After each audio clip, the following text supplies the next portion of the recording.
23,500 feet ऊंची चोटी, दुनिया का सबसे ऊंचा युद्ध का मैदान, 1500 फीट ऊंची बर्फ की दीवार और -50 डिग्री सेंटीग्रेड तापमान जब पाकिस्तान से छीन भारतीय जवानों ने उनके स्टोव पर पकाए थे चावल। दोस्तों, आज मैं आपके लिए लेकर आया हूं इतिहास के पन्नों में से भारतीय सेना के एक और बहादुर योद्धा की कहानी। दोस्तों, मैं बात कर रहा हूं सूबेदार मेजर ऑनरी कैप्टन बाना सिंह परमवीर चक्र विजेता की। दोस्तों, बाना सिंह जी ने गुरु गोविंद सिंह जी की बात को सच कर दिखाया कि 1.25 लाख से एक लड़ाऊं तभी गोविंद सिंह नाम कहाऊं। दोस्तों, बात है 26 जून 1987 की और युद्ध स्थान था सियाचिन ग्लेशियर। भारत की सबसे कठिन भौगोलिक परिस्थितियों में जम्मू कश्मीर लाइट इन्फेंट्री के नायब सूबेदार बाना सिंह ने खुद के कंधों पर ली एक जिम्मेवारी।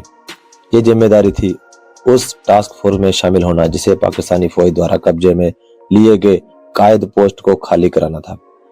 23,500 फीट की ऊंचाई पर स्थित सियाचिन ग्लेशियर के माहौल में उन्होंने यह कारनामा कर दिखाया, वो भी तब जब तापमान -50 डिग्री सेंटीग्रेड को छू रहा था। इतना ही नहीं, लगातार बर्फीले तूफान चल रहे थे। ऑक्सीजन की कमी के कारण खुद को जिंदा रखना ही एक बहुत बड़ी चुनौती था। विजिबिलिटी बहुत कम थी, अर्थात कुछ दिखाई नहीं दे रहा था। ऐसे में जयकलाई के 8 जवानों ने बर्फ से बनी 457 मीटर यानी कि 1500 फीट ऊंची दीवार पर चढ़कर इसे लांघने का निर्णय किया। इस ऊंचाई पर पहुंचने में वो कामयाबी रहे और वहां बैठे दुश्मन की पोस्ट को ग्रेनेड्स की बमबारी से तबाह कर दिया। भारत के पराक्रमी जवानों ने अपनी बंदूकों में लगे धारदार हथियारों से ही कई पाकिस्तानी फौजियों को मौत के घाट उतार दिया। कई पाकिस्तानी फौजी तो अपनी जान बचाने के लिए डर के मारे ऊपर से ही कूद गए। पाकिस्तानियों का बंकर भारतीय सेना ने तबाह कर दिया। अति प्रतिकूल परिस्थितियों में भी विशिष्ट वीरता और उत्कृष्ट नेतृत्व का प्रदर्शन करने के लिए नायब सूबेदार बाना सिंह को परमवीर चक्र से नवाजा गया। 26 जनवरी 1988 को गणतंत्र दिवस के मौके पर उन्हें पुरस्कृत किया गया। बाना सिंह का मूल रूप से जम्मू के रणबीरपुरा तहसील में स्थित कदयाल गांव के रहने वाले हैं। उन्होंने बर्फ की दीवारों से घिरी सियाचिन ग्लेशियर पर पाकिस्तानी पोस्ट को जिस तरह से अति प्रतिकूल परिस्थितियों में भी तबाह किया, उसे उनकी बहादुरी का पता चलता है।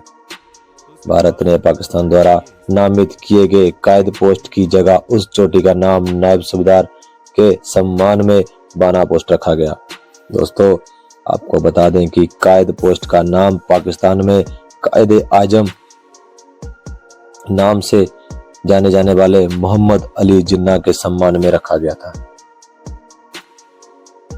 सूबेदार बाना सिंह की टुकड़ी का सामना जिन पाकिस्तानी जवानों से हुआ, वो पाकिस्तानी फौजी पाकिस्तानी एलीट सर्विसेज ग्रुप के शाहीन कंपनी से ताल्लुक रखते थे। विजय हासिल करने के बाद भारतीय सैनिकों ने पाकिस्तानी स्टोव का इस्तेमाल करके ही चावल बनाकर खाए थे। पिछले 3 दिनों से उन्होंने कुछ खाया नहीं था और यह उन 3 दिनों का पहला भोजन था। बाद में बाना सिंह ने बताया कि भारतीय सैनिक भूख और युद्ध के कारण इतना बेचैन थे कि भंगड़ा करके जश्न मनाने के लायक भी उनमें ताकत नहीं बची थी। अगर हमने थोड़ी सी भी सुस्ती और दिखाई होती तो वहां आने वाले कई वर्षों के लिए कायद पोस्ट ही बना रहता। 26 जून 1987 के दिन भारत का झंडा सियाचिन ग्लेशियर के सबसे ऊंचे शिखर पर लहरा रहा था। शाम के 5 बजे उन्होंने ये कारनामा कर दिखाया। कारगिल युद्ध के 1 वर्ष बाद बाना सिंह भारतीय सेना में 32 वर्षों की सेवा पूरी करके रिटायर हुए। मेजर रामास्वामी परमेश्वरम के अलावा शांति काल में परमवीर चक्र पाने वाले वे अकेले सैनिक हैं। उनके बेटे राजेंद्र सिंह ने भी सेना में जाने का निर्णय लिया।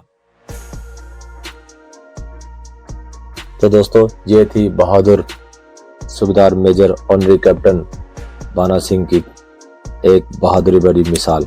दोस्तों, अगर आप इस कहानी से इंस्पायर हैं तो प्लीज अपने विचार कमेंट सेक्शन में जरूर बताएं।